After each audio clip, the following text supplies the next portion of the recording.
À la une de Jeune Afrique cette semaine, le Tchad, avant l'élection présidentielle du 6 mai prochain. Jeune Afrique publie un entretien avec le Premier ministre et candidat Succès Masra, qui se dit confiant en sa victoire dès le premier tour. Ce qui est d'ailleurs aussi le cas du président sortant Mahamat Idriss Déby Itno. Bonjour François Soudan. Bonjour Catherine. Vous étiez à N'Djamena il y a encore quelques jours et dans Jeune Afrique, vous brossez le portrait du président sortant. Vous lui avez notamment demandé de vous parler de son principal concurrent.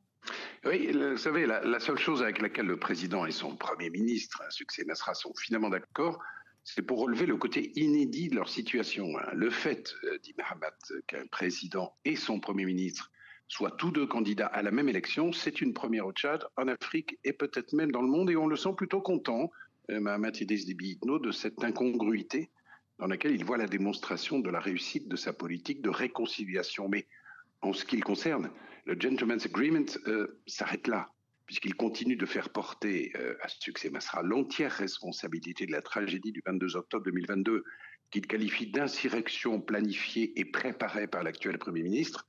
On se souvient que la répression des manifestations avait fait entre une cinquantaine et 300 victimes selon les sources.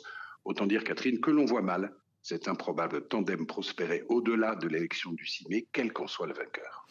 Dans cet article, avant l'élection présidentielle au Tchad, François Soudan, vous nous dites aussi que le pouvoir a changé Mahamat Idriss Déby Itno. Oui, tout à fait. À 40 ans, il a manifestement pris de l'épaisseur après 3 ans d'exercice du pouvoir. Le nous du jeune général, timide, un peu introverti, désigné par ses pairs pour prendre la tête de la transition, a cédé la place au jeu, et la modestie de l'apprenti à l'assurance satisfaite de celui qui, dit-il, a respecté ses engagements de soldat. Alors, il y a des signes qui ne trompent pas, Catherine. Mahamat Idriss Déby Itno se déplace désormais avec une canne à pommeau dorée, symbole traditionnel d'autorité qu'affectionnait son père, le défunt maréchal, un père dont il n'a cessé pendant toute sa jeunesse de rechercher la reconnaissance et qui, de là où il se trouve aujourd'hui, il en est sûr, Mahamat, est fier de son fils. Alors le président candidat s'habille désormais en blanc, qui est couleur de pureté en islam. Le regard, le verbe aussi ont pris de la dureté. Lorsque je lui demande quel est le défaut qu'il ne supporte pas chez ses proches et ses collaborateurs, la réponse fuse immédiate, c'est la traîtrise, Catherine.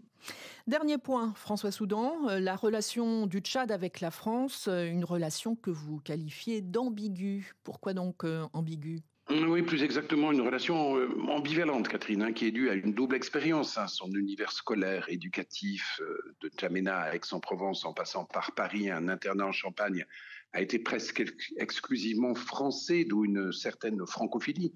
Cela dit, Catherine, le président tchadien se méfie de la France. Il garde en mémoire ces journées de février 2008, où il était enfermé avec son père dans le palais assiégé par les rebelles, quand le président Nicolas Sarkozy avait littéralement lâché le maréchal, lui proposant de l'exfiltrer, de l'envoyer en exil tout en discutant avec ses ennemis.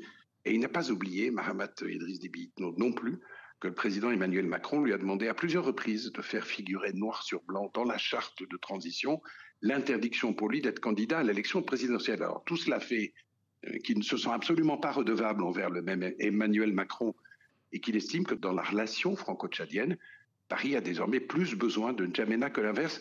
Ce ne sera donc pas, s'il est élu le 6 mai, un interlocuteur commode, encore moins acquis d'avance pour la France. Et sa visite fin janvier à Moscou, Catherine, au cours de laquelle il a discuté avec Vladimir Poutine des contours d'une coopération notamment militaire, c'était une sorte d'avertissement en ce sens. Merci François Soudan. Votre article sur le Tchad est à retrouver sur jeuneafrique.com.